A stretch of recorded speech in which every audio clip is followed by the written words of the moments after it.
Oi, eu sou a Amanda e hoje a gente vai continuar estudando a lição dessa semana dos adolescentes. Essa semana a gente está na lição 13, título Observar o céu ou abalar a terra. E agora eu vou ler o texto-chave. Depois de ter dito isso, Jesus foi elevado às alturas, à vista deles, e uma nuvem o encobriu dos seus olhos. Eis que 2 homens vestidos de branco se puseram ao lado deles e lhes disseram: Homens da Galileia, por que vocês estão olhando para as alturas? Esse mesmo Jesus que foi levado do meio de vocês para o céu virá do modo como vocês o viram subir. Atos 1, 9-11. Estando apenas um passo de seu trono celestial, Cristo deu a incumbência aos discípulos. Ele disse: Foi-me dada toda a autoridade no céu e na terra. Vão pelo mundo todo e preguem o evangelho a todas as pessoas. Jesus inicialmente tinha dado essa incumbência para os 12 no salão do andar superior, mas agora ele deveria alcançar um número maior de pessoas. E foi realizada uma reunião em uma montanha da Galileia com a participação de todos os crentes que puderam ser convocados. Juntou o máximo de seguidores de Cristo possível e fez essa reunião. No tempo indicado, cerca de 500 crentes se reuniram em pequenos grupos na encosta da montanha. E eles estavam ansiosos para aprender tudo o que podiam daqueles que tinham visto a Cristo após sua ressurreição. Os discípulos eles iam de grupo em grupo, contando tudo o que tinham visto e ouvido de Jesus e raciocinando sobre as Escrituras, assim como ele fizera com eles. E aí, de repente, Jesus se apresentou no meio deles. Ninguém sabia dizer de onde nem como ele havia vindo. Muitos nunca o tinham visto antes, mas em suas mãos e pés eles viam as marcas da crucifixão. E, ao vê-lo, o adoraram. Mas, claro, alguns duvidaram. E sempre é assim, né? Sempre que acontecem essas coisas, tem aqueles que duvidam. Existem aqueles que acham que é difícil exercitar a fé e se colocam do lado dos que duvidam. E estes têm muito a perder por causa da sua descrença. Jesus, aqui na frase que a gente tinha dito, ele declarou que todo o poder lhe foi dado. E isso elevou a mente dos seus ouvintes para o mais alto nível de compreensão de sua dignidade e glória. As palavras de Cristo foram um anúncio de que seu sacrifício em favor da humanidade era pleno e completo. Ele tinha realizado a obra para a qual tinha vindo, para a qual veio ao mundo, e estava a caminho do trono de Deus. Havia iniciado seu trabalho como mediador. E com ilimitada autoridade, ele deu a sua incumbência. Ele disse o que eu comecei falando aqui na lição de hoje, que é: vão e façam discípulos de todas as nações, batizando-os em nome do Pai, e do Filho e do Espírito Santo, ensinando-os a obedecer a tudo o que ele lhes ordena. E eu estarei sempre com vocês até o fim dos tempos. Cristo ele incumbiu os discípulos de fazer o trabalho que ele deixara em suas mãos, começando em Jerusalém.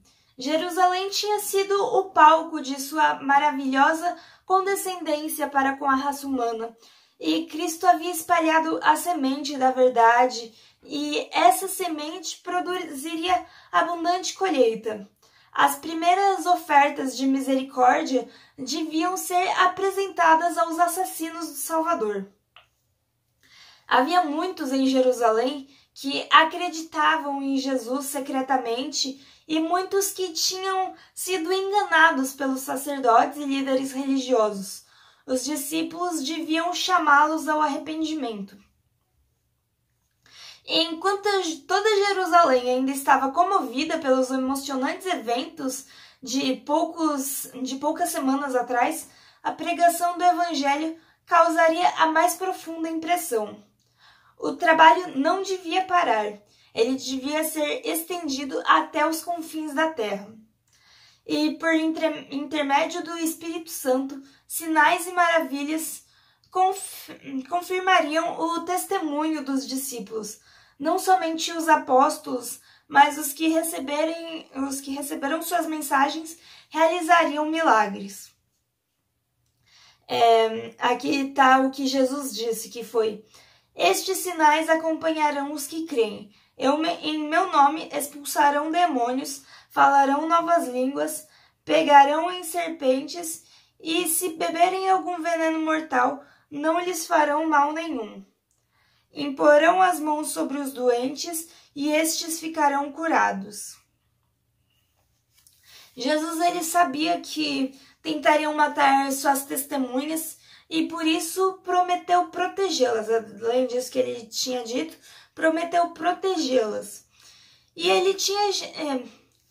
aí, depois disso, tinha chegado o momento em que Cristo devia subir ao trono do Pai, como divino vencedor. E depois da sua ressurreição, ele ficou na terra por algum tempo, a fim de que os discípulos pudessem se familiarizar com ele em seu corpo glorificado. Mas agora ele estava pronto para deixá-los. Seus discípulos não tinham mais que associá-lo com a sepultura e podiam pensar nele como um ser glorificado diante dos olhares do universo celestial. Como lugar de sua ascensão, Jesus escolheu o Monte das Oliveiras, o local que tantas vezes tinha sido santificado por sua presença enquanto viveu aqui na terra. E será sobre o seu cume que seus pés pousarão quando ele vier outra vez como glorioso rei. Com os 11 discípulos, dessa vez é 11 porque Judas não estava mais. Toda vez que eu estava lendo 11, eu pensava 11 por quê, 11 por quê, 11 por quê? A gente está tão acostumado com 12 que esquece que quando Judas sai fica só 11, né? Então, dessa vez com os 11 discípulos, Jesus se encaminhou para a montanha. E ao passarem pelas portas de Jerusalém, muitas pessoas se admiraram ao ver o pequeno grupo liderado por aquele a quem os líderes religiosos haviam crucificado poucas semanas antes. E os discípulos, eles não sabiam que essa seria a sua última conversa com o Mestre. Jesus passou aqueles momentos falando com eles, repetindo suas antigas instruções. Tudo que Jesus já tinha ensinado, ele estava reforçando para deixar bem fresco na cabeça. Se tivesse alguma dúvida, essa era a hora de resolver, né?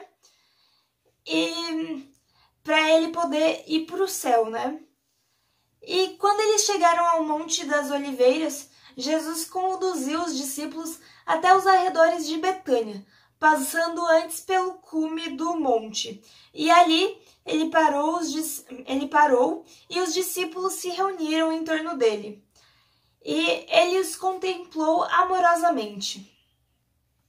As últimas palavras que Jesus disse aos seus discípulos foram de profunda ternura.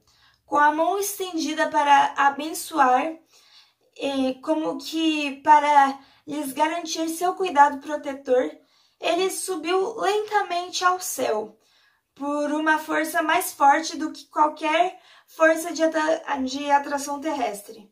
E enquanto subia, os discípulos forçavam a vista para captar o último vislumbre de seu Salvador, que ascendia, até que uma nuvem o ocultou. E enquanto uma carruagem de anjos o recebia, vieram as palavras: eu estarei sempre com vocês. E, ao mesmo tempo, flutuou até eles a mais doce e jubilosa música do coral angelical. Enquanto os discípulos ainda olhavam para cima, dois anjos dois anjos em forma humana, que eram os mesmos anjos que tinham visto aqui na Terra, na ressurreição de Cristo, né? Eles falaram: Galileus, por que vocês estão olhando para o céu? Este mesmo Jesus que dentre vocês foi levado ao céu voltará da mesma forma como o viram subir. E esses anjos, eles eram os mais exaltados entre a multidão angélica. E eles eram, como eu já disse, os dois anjos que tinham vindo aqui no dia da ressurreição de Cristo, né? E eles queriam juntar-se à Assembleia Celestial que saudou Jesus, mas em consideração àqueles que ele havia deixado, eles esperaram para lhes dar conforto. E os discípulos, eles não tinham mais desconfiança sobre o futuro. Eles sabiam que Jesus estava no céu e que sua simpatia continuava os acompanhando. Eles sabiam que tinham um amigo no trono de Deus e estavam ansiosos para apresentar suas petições em nome de Jesus. E por hoje é só. A gente vai ver mais coisas amanhã e no resto dessa semana. Dá um like nesse vídeo, compartilha para todo mundo, ativa o sininho para a gente estudar a lição junto todo dia. E tchau, até amanhã, um beijo!